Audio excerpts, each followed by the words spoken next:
नमस्कार, अपना हिमाचल देख रहे हैं आप। आपके साथ मैं हूं अंजलि भंडारी और रुक करेंगे सबसे पहले इस बीच आ रही एक बड़ी खबर की और बड़ी जानकारी आ रही है, वो आपको सबसे पहले बता दें तो बीजेपी नेता रणधीर शर्मा का बड़ा बयान सामने आया है।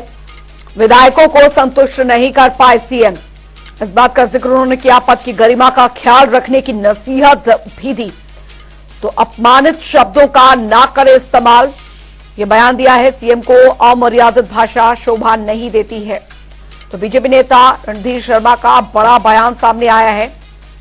विधायकों को संतुष्ट नहीं कर पाए सीएम, यह बयान उन्होंने दिया है। पद की गरिमा का ख्याल रखने की नसीहत दी है, तो अपमानित शब्दों का ना करे प्रयोग, इस बात का जिक्र उन्होंने किया है। बड़ी खबर आपको बता दें, सीएम को अमर्यादित भाषा का शोभा नहीं देती है। बीजेपी नेता रणधीर शर्मा का यह बड़ा बयान इस बीच सामने आया है।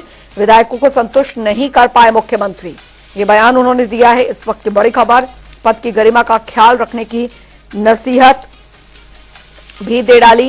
अपमानित शब्दों का ना करे इस्तेमाल, सीएम को शोभा नहीं देता, ऐसे शब्दावली का उपयोग। जनता पार्टी का मानना है कि पिछले 1-1.5 महीने के घटनाक्रम से जो हिमाचल प्रदेश में कांग्रेस समर्थक विधायकों की संख्या 43 से घटकर 34 पर आ गई है, उससे हिमाचल प्रदेश कांग्रेस पार्टी के नेताओं में निराशा है, हताशा है और मुख्यमंत्री समेत वो सभी नेता निराशा हताशा के कारण इतनी बौखलाहट में है कि वो आए दिन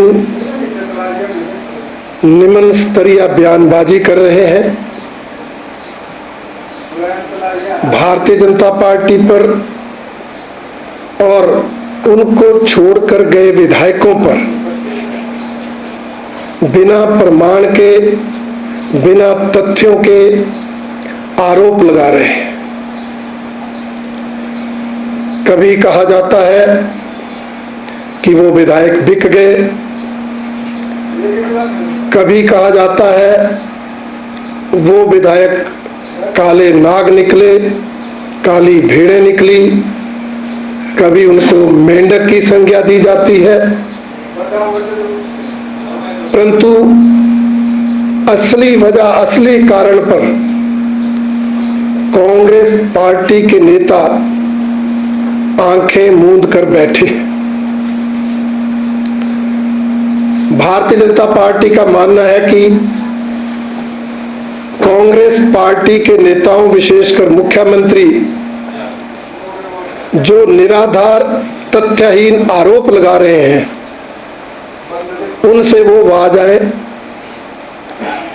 क्योंकि मुख्यमंत्री स्तर के नेता को बिना तथ्यों के आरोप लगाना शोभा नहीं देता।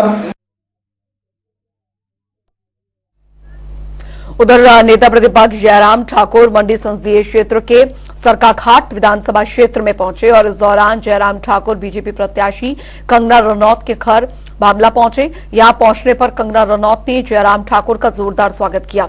वहीं जयराम ठाकुर ने कंगना रनौत को मंडी संसदीय क्षेत्र से बीजेपी का टिकट मिलने की बधाई दी और शुभकामनाएं दी। दोनों के बीच इस दौरान लोकसभा चुनावों को लेकर आगामी प्रचार अभियान की रूपरेखा को लेकर चर्चा हुई। इस दौरान उनके साथ स्थानीय विधायक ललित ठाकुर भी उपस्थित रहे।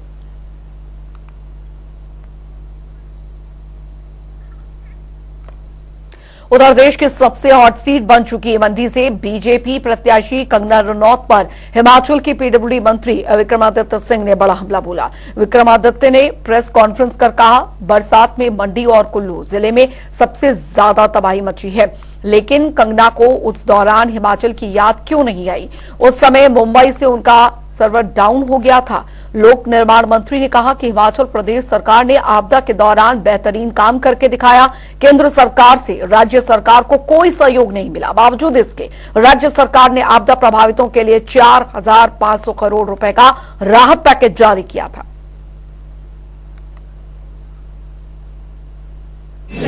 चुनावी मैदान में उतरेगी तो उनसे ये प्रश्न पूछे जाएंगे कि केवल चुनाव के समय में ही उनको मंडी क्यों याद आया है। कल वो जो है वो काशी की बात कर रही थी, काशी विश्वनाथ की बात कर रही थी और छोटी काशी की बात कर रही थी। तो ये चीजें उनको तब याद क्यों नहीं आए जब प्रदेश में इस दशक की नहीं मगर इस शताब्दी की सबसे बड़ी आपदा हिमाचल प्रदेश को आई। उस समय बॉम्बे से उनका सर्वर डाउन हो गया था, ऐसी भी रिपोर्ट्स आई थी। उस समय हिमाचल प्रदेश को सहयोग करने के लिए जो उनको सहयोग करना चाहिए था कि कितना किया कितना नहीं किया, क्या वो एक बारी भी मंडी संसदीय क्षेत्र की किसी प्रभावित परिवार के लोगों से मिली? क्या वो कुल्लू में मनाली में उनका घर है, क्या एक बारी भी वो, और तो छोड़िए क्योंकि मंडी संसदीय क्षेत्र हिमाचल प्रदेश का 1/3 क्षेत्र है, मगर अगर वो मनाली में उनका घर है, मनाली के पतली कुल में ब्रिज बह गया था। मैं वहां पर खुद एज पीडब्ल्यूडी मिनिस्टर मैं वहां पे गया, वहां पे आपके जो है और आपके बंजार के अंदर ब्रिजेस बह गए थे, कुल्लू के अंदर मनाली के अंदर जो है ब्रिजेस बह गए थे। वहां के हम जो प्रभावित परिवार है हम उनसे जाके मिले, क्या वो एक दिन भी अपने शेड्यूल से निकाल कर इन क्षेत्र के लोगों से मिलने के लिए आई? उधर आपको बता दें सोलन में कांग्रेस प्रदेश प्रवक्ता कुशल जेठी ने दरअसल प्रेस वार्ता की और इस दौरान उन्होंने बीजेपी पर कई तीखे हमले बोले। उन्होंने कहा कि बीजेपी दम भर रही है कि बीजेपी उधार के प्रत्याशियों के दम पर 400 पार होगी, लेकिन उधार के नेताओं से कोई भी चुनाव जीता नहीं जा सकता। वहीं उन्होंने बीजेपी के कंगना को मैदान में उतारने पर भी जमकर गरजे। उन्होंने कहा कि नेताओं को पीछे रखकर बीजेपी ने अभिनेत्री को टिकट दे दी है, जिससे कि पता चलता है कि बीजेपी के पास अब नेताओं का अकाल पड़ गया है। वहीं उन्होंने कहा कि जो विधायक उन्हें छोड़कर गए हैं वे सभी राजनीति में सेवा नहीं बल्कि ऊंचे पद पाने के उद्देश्य से आए थे। जब उन्हें पद नहीं मिले तो फिर उन्होंने अपना असली रंग दिखा दिया। लेकिन भारतीय जनता पार्टी के कैंडिडेट साहब उधार, आप बताइए 400 पार का नारा दे रहे हैं तो छोटे छोटे दलों को क्यों तोड़ रहे हैं? हिमाचल प्रदेश में कंगना रनौत को लाने की क्या जरूरत थी? इतना कॉन्फिडेंस है उनके पास तो सेंध क्यों मार रहे हैं छोटे दलों में? लोग कांग्रेस के कैंडिडेट उठा के ले जाकर वो कैंडिडेट बना रहे हैं, तो लड़े अपने दम के ऊपर। ना इनको बॉलीवुड की जरूरत होनी चाहिए मैं समझता हूँ, ना इनको दूसरे दलों के नेताओं की जरूरत होनी चाहिए। अपने दम के ऊपर लड़े, फिर देखते हैं 400 पार आते कि नहीं आते, क्लियर होंगी। जैसे पहले भारतीय जनता पार्टी ने क्या कहा था कि कांग्रेस के अपने विधायक हैं, हम कुछ नहीं कर रहे। अगर तुम कुछ नहीं कर रहे तो उनको 7 स्टार 5 स्टार होटल में कौन किसने ठहराया, उसके बिल किसने अदा किए? प्राइवेट एयरक्राफ्ट के ऊपर उनको किसने घुमाया, उसका बिल किसने दिया? फिर इमीडिएट जब इन्होंने सुप्रीम कोर्ट में केस दायर किया, उसके फैसले आने से पहले उन्होंने भारतीय जनता पार्टी क्यों ज्वाइन करी? फिर भारतीय जनता पार्टी में विरोध होने के बावजूद 6 के 6 को टिकट दे दिया गया भारतीय जनता पार्टी का। आज भारतीय जनता पार्टी की ये स्थिति हो रही है कि आने वाले दिनों के इनके नेताओं को पकड़ पकड़ के भारतीय जनता पार्टी कार्यकर्ता जूते मारेंगे, इनका मुंह काला करेंगे। जिन भारतीय जनता पार्टी ने सारी जिंदगी भारतीय जनता पार्टी के लिए लगा दी, वो उम्मीद लगा के बैठे थे कि हम जो है कभी कैंडिडेट बनेंगे, लेकिन कांग्रेस से लाकर उन्होंने जो कैंडिडेट बना दिया। भारतीय जनता पार्टी में विरोध का स्वर है और ये फूट रहा है, धीरे धीरे लोग बाहर आ रहे हैं और अपने। उधर धर्मशाला से कांग्रेस के पूर्व प्रत्याशी विजय इंद्र करण ने दरअसल प्रेस कॉन्फ्रेंस की। इस दौरान उन्होंने कहा कि पूर्व विधायक ने सीएम पर आपत्तिजनक टिप्पणी की है। शिमला में कांग्रेस के आखिरी सीएम का पुतला लगाने की बात कह रहे हैं, जबकि जनता भली भांति षड्यंत्र को जानती है और पूर्व प्रत्याशियों के पुतले चुनाव के दिन यहाँ की स्मार्ट जनता जो है वो चस्पा कर देगी। उन्होंने कहा कि कांग्रेस और धर्मशाला को पूर्व विधायक को पूरा सम्मान दिया और कैबिनेट मंत्री भी बनाया। विजय इंद्र कर्ण ने कहा कि धर्मशाला की जनता को दरवाजे में खड़ा करके तब मान सम्मान क्यों याद नहीं आया, जब पूर्व प्रभारी ने कहा कि उन्होंने पिछले 1 साल से जनता से मिलना तक उचित नहीं समझा, जबकि कुछ सप्ताह पहले कांग्रेस के विकास कार्यों में अपने नाम की पट्टिकाएं लगाई हैं। कि जहां मान सम्मान ना हो वहां नहीं जाना चाहिए। ये मान सम्मान की बात उन्हें तब याद नहीं आई जब ये धर्मशाला के लोग जो इनके दरवाजे पे जाके अपना काम करवाने के लिए जाते थे तब वो दरवाजा बंद रहता था, जब वो गेट उनका कभी खुलता नहीं था। फोन पे अगर वो संपर्क करना चाहे कोई तो फोन पर वो उपलब्ध नहीं रहते थे। तब कहां था धर्मशाला की जनता का मान सम्मान? अपना मान सम्मान इनको याद आ गया, लेकिन धर्मशाला की जनता का मान सम्मान का इन्होंने क्या किया? क्या ये वही जनता नहीं थी जिसने इनको इतने मतों से जीत दर्ज करा के भेजा था? बात कर रहे हैं कि मुख्यमंत्री जी से हमारा तालमेल नहीं बना। तालमेल बनाने का काम जनता का नहीं है, जनता का काम था वोट दे के इनको चयन करके कांग्रेस के, क्योंकि प्रत्याशी रहे, कांग्रेस को वोट दे के इन्होंने भेजा। मुख्यमंत्री जी से अगर इनको तालमेल बनाना था तो ये इनको अपने आप बनाना चाहिए था, ये जनता का काम नहीं है। अगर ये मुख्यमंत्री जी से तालमेल नहीं बना पाए कहीं, तो ये कहीं ना कहीं इनकी अपनी गलती है। उधर विधानसभा अध्यक्ष के कक्ष के बाहर निर्दलीय विधायकों दिए गए धरने पर कांग्रेस के प्रदेश प्रवक्ता कुशल जेठी ने बीजेपी की फजूल की कसरत करार दिया है और उन्होंने कहा कि जब विधानसभा सचिव की ओर से इस्तीफा देने वाले निर्दलीय विधायकों को उनके इस्तीफे पर कारण बताओ नोटिस जारी कर दिया गया है, तब उनको पूछे गए सवालों के जवाब देने के बजाय धरने जैसे नौटंकी की क्या आवश्यकता है। मुझे लगता है भारतीय जनता पार्टी के नेताओं ने जो आजाद विधायक हैं, ठाकुर जयराम ठाकुर जी ने उनके ऊपर इतना दबाव बना दिया है कि उनको आज वहां विधानसभा परिसर में भेजा धरना देने के लिए। धरना देने का मुझे लगता है कोई औचित्य नहीं है। और ठाकुर जयराम जी को मुझे लगता है कि ना तो संविधान की जानकारी है, ना कानून की जानकारी है, और ना ही उनके अंदर नैतिकता बची है। वो रात दिन घूम रहे हैं, ऐसी मानसिकता मुझे लगता है वो खो बैठे हैं कि मैंने जैसे अभी मुख्यमंत्री पद की ओथ लेनी है। जब विधानसभा अध्यक्ष ने 3 निर्दलीय विधायकों को एक शो को नोटिस भेजा कि आप जवाब दायर करें, 10 अप्रैल तक का उनको समय दिया, तो उनको अपना जवाब दायर करना चाहिए। उनको धरने देने की कोई आवश्यकता नहीं है। और हिमाचल की जनता और खासकर उनके कंस्टिट्यूएंसी की जनता, मैं समझता हूँ 3 भाग्यशाली विधायक थे वो, जिन लोगों ने उनको जिताया, कांग्रेस और भारतीय जनता पार्टी को रिजेक्ट कर उनको वोट दिए। लेकिन वो आज 1.25 महीने के अंदर वो जो भारतीय जनता पार्टी की चाल के अंदर फंस गए। मुझे लगता है आने वाले समय वो पछताएंगे। वो अपनी जनता का सामना नहीं कर पा रहे, अपनी कंस्टिट्यूएंसी में नहीं जा पा रहे, लोग उनका विरोध कर रहे हैं। और उस करके जयराम ठाकुर और भारतीय जनता पार्टी उनसे अनैतिक काम करा रही है। जो उन्होंने धरना दिया, कांग्रेस पार्टी उसका विरोध करती है और इस धरने का कोई औचित्य नहीं है। कांग्रेस अभी भी बहुमत में है और आगे भी बहुमत में रहेगी। 6 के 6 जो भी चुनाव घोषित हुए, वो 6 के 6 चुनाव कांग्रेस पार्टी जीतेगी। उधर आपको बता दें कि चंबा में स्वास्थ्य केंद्र का भवन न होने के कारण एक टिन के शेड के नीचे ही प्राथमिक स्वास्थ्य केंद्र को चलाया जा रहा है, जिसके चलते मरीजों को पूरी तरह से बेहतर सुविधाएं नहीं मिल पा रही और मरीजों को धूप में अपनी बारी का इंतजार भी करना पड़ता है। यहां प्राथमिक स्वास्थ्य केंद्र पिछले कई सालों से इसी टिन के शेड में चल रहा है, लेकिन अभी तक स्वास्थ्य केंद्र को अपना जो भवन है वो नसीब तक नहीं हुआ। देखिए, अभी वो टीम में एक्चुअली जगह नहीं मिली। पहले भी पैसा दिया था सरकार ने, फंड्स भी आए थे, बजट भी हुआ, उस बजट मिला था, बट लैंड का उसमें प्रॉब्लम रही, लैंड नहीं मिल पाई थी। इस बार ये भी लैंड इन्होंने करी है। देखिए, उसमें फॉरेस्ट में अभी उसके एनओसी के लिए वो गया हुआ है। जैसी वो क्लियरेंस आती है उसके बाद फंड्स भी आ जाएंगे।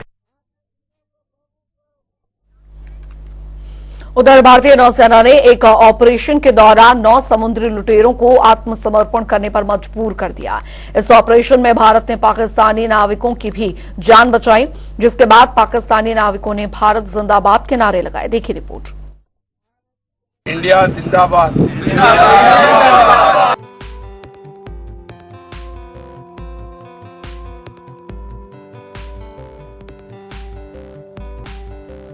भारतीय नौसेना ने 29 मार्च को अरब सागर में एक बार फिर अपनी बहादुरी का परिचय देते हुए सोमालिया के समुद्री लुटेरों के छक्के छुड़ा दिए और इस ऑपरेशन में 23 पाकिस्तानियों की जान बचाई।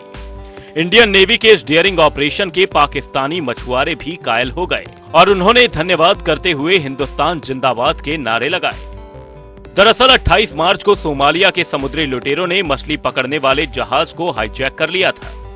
इंडियन नेवी को जैसे ही इस जहाज के अपहरण की खबर हुई, वैसे ही उसके पीछे आईएनएस त्रिशूल के साथ लग गई। इस ऑपरेशन के दौरान पाकिस्तानी मछुआरों को तो बचाया ही गया, साथ ही 9 समुद्री लुटेरों को आत्मसमर्पण करने पर भी मजबूर होना पड़ा। मैं अमीर खान हूँ, मास्टर हूँ इस लॉन्च का। अल इस्लाम बोर्ड है, 8 दिन है। मैं ईरान से निकल के आ रहा था समंदर, मुझे सोमालियों ने हाईजैक किया हुआ है। कल दोपहर 3 बजे रात से इंडियन नेवी मेरे पीछे लगी हुई है इमदाद कुमक के लिए। पूरी रात इन लोगों ने मगजमारी की, जोर लगाया सोमालियों से। आज पूरी दिन, अभी दिन की 4 बजे होने वाली है, इंडियन नेवी ने मुझे आज़ाद कर दिया। सोमालियों को निकाल दिया है। अभी मैं आज़ाद हूँ। इंडियन नेवी का शुक्रिया। इंडिया जिंदाबाद। इस ऑपरेशन से जुड़ा एक वीडियो सोशल मीडिया प्लेटफॉर्म पर शेयर किया गया है। इस वीडियो में ईरान के झंडे वाले जहाज में सवार इन पाकिस्तानी नाविकों को इंडियन नेवी का धन्यवाद करते और इंडिया जिंदाबाद के नारे लगाते हुए देखा जा सकता है। घटना के समय ये जहाज सोकोट्रा के यमनी द्वीप से लगभग 90 NM दक्षिण पश्चिम में था। ये इलाका अदन की खाड़ी के पास उत्तर पश्चिम हिंद महासागर में है। वहीं नौसेना की ओर से जारी किए गए बयान में कहा गया, भारतीय नौसेना की स्पेशलिस्ट टीम ने मछली पकड़ने वाले जहाज अलकंबर की पूरी जांच कर ली है। मछली पकड़ने की गतिविधियों को जारी रखने के लिए पोत को मंजूरी देने से पहले चालक दल में शामिल 23 पाकिस्तानी नागरिकों की गहन चिकित्सा जांच की गई।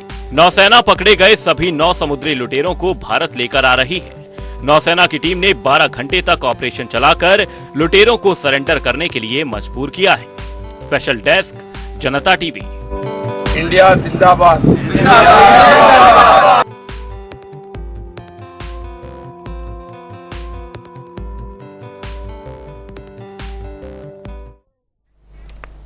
उधर आपको बता दें कि कांग्रेस प्रदेश सचिव देशराज गौतम ने आज ऊना के निजी होटल में प्रेस कॉन्फ्रेंस की। इस मौके पर उनके साथ बीडीसी सदस्य शोभित गौतम और अन्य कांग्रेसी समर्थक मौके पर मौजूद रहे। देशराज गौतम ने जहां पर प्रदेश सरकार की उपलब्धियां गिनवाई, वहीं उन्होंने बागी विधायकों के ऊपर तंज कसते हुए कहा कि अपने निजी स्वार्थ के लिए पार्टी को छोड़ने और अपनी सरकार को अस्थिर करना, ये कहां की नैतिकता है। हम कांग्रेस पार्टी के सच्चे सिपाही हैं। हमारी बैकग्राउंड जो है कांग्रेसी है। हम आया राम गया राम नहीं है। पार्टी ने टिकट दिया तो भी पार्टी के साथ, नहीं दिया तो भी पार्टी के साथ। और लंबे समय से मैं आजकल प्रदेश सचिव के पद पर हूँ और पहले मैं युवा कांग्रेस का उपाध्यक्ष रहा सुक्खू जी के समय में, और उसके बाद 2 बार ब्लॉक कांग्रेस कमेटी को प्लेयर का अध्यक्ष रहा और निर्वाचित अध्यक्ष रहा। मैंने बूथ स्तर पर जो है पार्टी को मजबूत और सशक्त करने के लिए कड़ी मेहनत की है और हर कार्यकर्ता का टिकट मांगना हक है। टिकट देना पार्टी का अपना दायित्व है। उधर पांवटा साहिब में जनता टीवी की खबर का असर देखने को मिला। दरअसल बीते दिन एक दुकान में चोरी हुई थी, जिसकी खबर जनता टीवी ने प्रमुखता के साथ दिखाई, जिसका असर ये हुआ कि चोर को केवल 6 घंटों में ही गिरफ्तार कर लिया गया। दुकानदार ने बताया कि उनकी दुकान में एक व्यक्ति ने एसी चोरी करने का प्रयास किया था, जिसकी पूरी वारदात सीसीटीवी में कैद हो गई थी। उसी के आधार पर चोर को पकड़ा गया।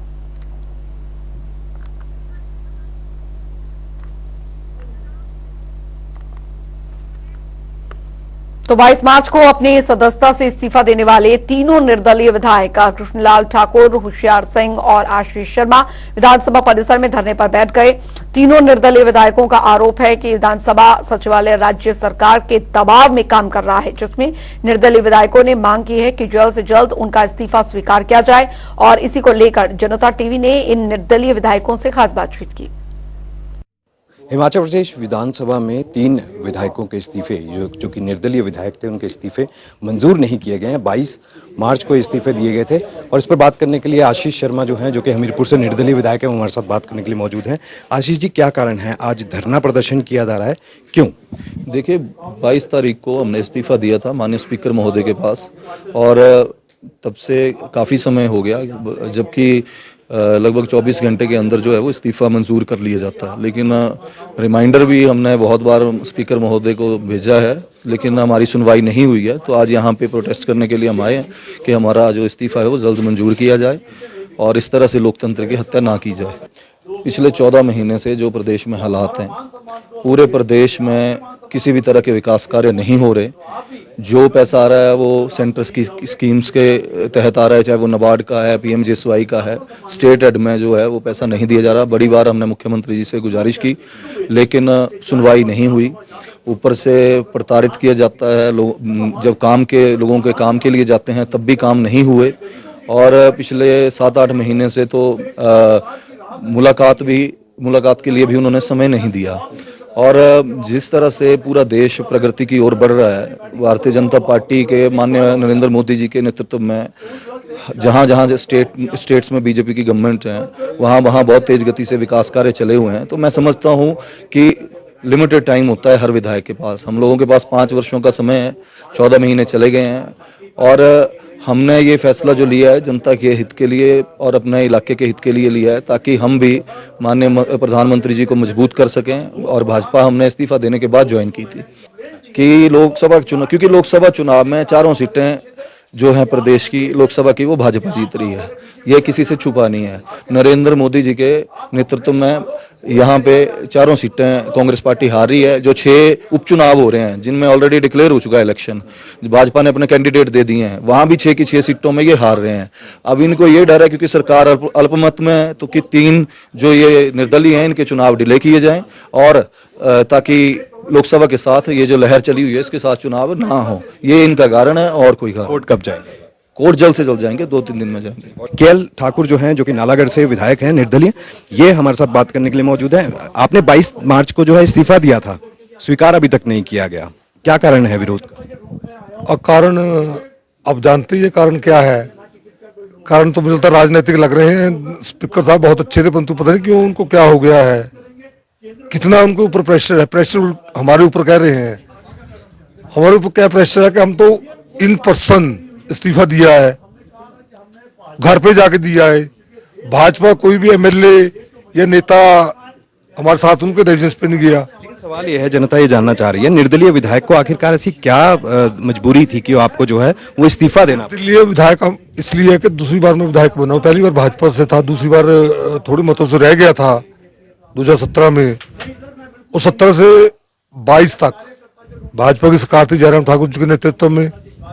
केंद्र में मोदी जी की सरकार थी। बहुत ज्यादा काम हुए विधायक ना रहते हुए भी मेरे, जो मैं जनता के काम लाता था। माननीय मुख्यमंत्री जी उस समय के पूरा हमारा काम करते थे।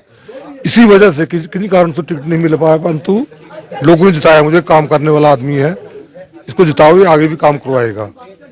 अगर इस्तीफा जो है वो नहीं मंजूर किया जाता, क्या विकल्प है आपके पास? अब आगे क्या आपकी रणनीति क्या है? आगे तो विकल्प फिर मुझे लगता है आप सब जानते हैं। आगे विकल्प हमें उम्मीद है कि अब जो वो कह रहे हैं प्रेशर की वजह से हमने इस्तीफा दिया है, तो आज के इस प्रदर्शन से, इस धरना प्रदर्शन से वो क्लियर हो जाएगा कि हमारे साथ ना तो कोई भाजपा का बंदा है यहाँ। तो आप लोगों को जो नोटिस जारी किए गए थे 10 तारीख का समय जो है वो आपको दिया गया है, क्या आप 10 तारीख तक इंतजार करेंगे, जवाब दिया जाएगा, या उससे पहले कोर्ट का आप मूव करें? उससे पहले ही हम आज के बाद मुझे लगता है वकीलों से डिस्कस करना शुरू कर देंगे, जो सीनियर एडवोकेट्स हैं, कि क्या स्टेप होना चाहिए। 10 का वेट मुझे लगता नहीं कर पाएंगे। अब समय पहले बहुत ज्यादा 1 हफ्ता हो चुका है, तो जो जैसे सीनियर एडवोकेट्स हमें राय देंगे तो वैसे हम अपना अगला स्टेप। कहा जा रहा है कि कानूनी शिकंजा कसा गया है इन 3 निर्दलीय विधायकों कौन सा कानूनी केसेस वगैरह जो है वो बनाए? केसेस झूठा हुए तो डराने की बात है। हमने लाइफ में कभी गलत काम नहीं किया है, हम औरों को भी कहते हैं। तो परिवार के ऊपर भी ये कानूनी परिवार के ऊपर कानूनी नहीं है, गलत ढंग से सही काम को रोकने के लिए तंग किया जा रहा है, फैयाद की जा रही है ब्रदर के ऊपर हमारे। हाँ, छवि खराब करने के लिए, और डर जाएंगे। पर आप कहावत जानते हैं कि जो सच्चाई है उसको आप थोड़ी देर के लिए उसको परेशान तो किया जा सकता है, पर उसको परास्त नहीं किया जा सकता है। तो इसलिए कोई प्रॉब्लम नहीं, उसमें कोई एफआईआर कर दें, काम रोक दें, कुछ हमें नुकसान पहुंचाने की कोशिश की जा रही है तो वो करें, वो उनका काम है। परंतु अल्टीमेटली जो है उसमें कुछ है ही नहीं। ठीक काम है, जो सही काम है वो बंद कर रहे हैं माइनिंग का। हम पूरे 14 महीने में चलाता रहा, विधानसभा में भी, प्लानिंग की मीटिंग में, इन पर्सन जब मंत्री से और सीएम से मिलता था कि जो अवैध खनन हो रहा है उसको बंद कीजिए। हमसे बात करने के लिए। तो ये निर्दलीय विधायकों का धरना प्रदर्शन है। साफ तौर पर यह कहा जा रहा है कि अब जिस तरह से ये चीजें चल रही हैं, घटनाक्रम चल रहा है, इसमें इस्तीफा जो है उसको ना मंजूर करना कहीं ना कहीं इनके दिल को दुखाता है और ऐसे में जो कानूनी शिकंजा है वो इनके ऊपर गलत तरीके से कसा जा रहा है। इनको और इनके परिवार तक को जो है वो यहाँ पर प्रताड़ित किया जा रहा है। आने वाले समय में क्या घटनाक्रम रहता है, क्योंकि कोर्ट का विकल्प भी इनके सामने खुला हुआ है। देखना होगा कि आगे आने वाले दिनों में क्या राजनीति जो है नया रुख इख्तियार करती है। कैमरा से रोशन के साथ विकास शर्मा, जनता टीवी, शिमला। चलिए इसी के साथ हिमाचल प्रदेश की खबरों में अभी के लिए फिलहाल इतना ही। वक्त है छोटे से ब्रेक का।